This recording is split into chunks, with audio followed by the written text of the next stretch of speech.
Cancer ప్రపంచంలోని జనాభాను బలి తీసుకుంటున్న వ్యాధుల్లో అగ్రస్థానంలో ఉంది.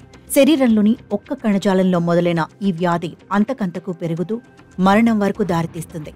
ఈ మహమ్మారి పేరు చెప్తేనే చాలా మంది వణికిపోతారు. స్టార్టింగ్ స్టేజ్లోనే గుర్తిస్తే క్యాన్సర్ను జయించవచ్చు. ఒక్కసారి ఈ వ్యాధి సోకిందంటే చికిత్స పూర్తయ్యే వరకు నరకయాతన అనుభవించాల్సిందే. చికిత్స తర్వాత సైతం ఎన్నో సమస్యలను ఎదుర్కోవాలి. ప్రపంచవ్యాప్తంగా దాదాపు 100కు పైగా క్యాన్సర్ రకాలు ఉన్నట్టు వైద్యులు గుర్తించారు. అయితే క్యాన్సర్ రకం ఎన్నో స్టేజ్లో ఉంది. రోగి ఆరోగ్యాన్ని బట్టి వైద్యులు చికిత్స అందిస్తారు. తాజాగా మద్రాస్ ఐఐటి పరిశోధకులు క్యాన్సర్ చికిత్స కోసం భారతీయ మసాలా దినుసులను ఉపయోగించే అంశంపై కసరత్తులు చేస్తున్నారు.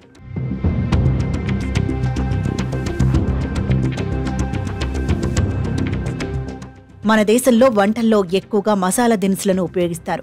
వాటితో ఇమ్యూనిటీ పవర్ పెరుగుతుందని ఇప్పటికే వైద్యులు గుర్తించారు. ఇప్పుడు తాజాగా భారతీయ మసాలా దినుసులతో క్యాన్సర్ చికిత్స చేసేలా ఐఐటి మద్రాస్ పరిశోధకులు పేటెంట్ పొందారు.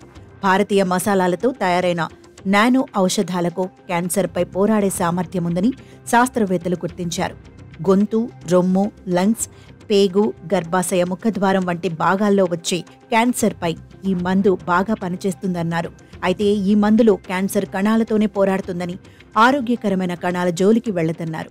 ప్రస్తుతం ఈ మందులను జంతువులపై ప్రయోగించామని, అది సత్ఫలితాలను ఇచ్చిందని, త్వరలోనే మానవులపై దీని సామర్థ్యాన్ని పరీక్షించేందుకు ప్రణాళికలు సిద్ధం చేస్తున్నట్టు శాస్త్రవేత్తలు తెలిపారు.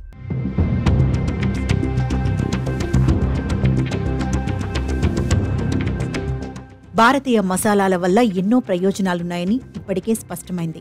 అయితే వాటిలో ఉన్న క్రియాశీల పదార్థాన్ని అవసరమైన చోటుకు తీసుకెళ్లే సామర్థ్యం లేకపోవడంతో వాటిని మందులుగా తీసుకురాలేకపోతున్నామని శాస్త్రవేత్తలు తెలిపారు.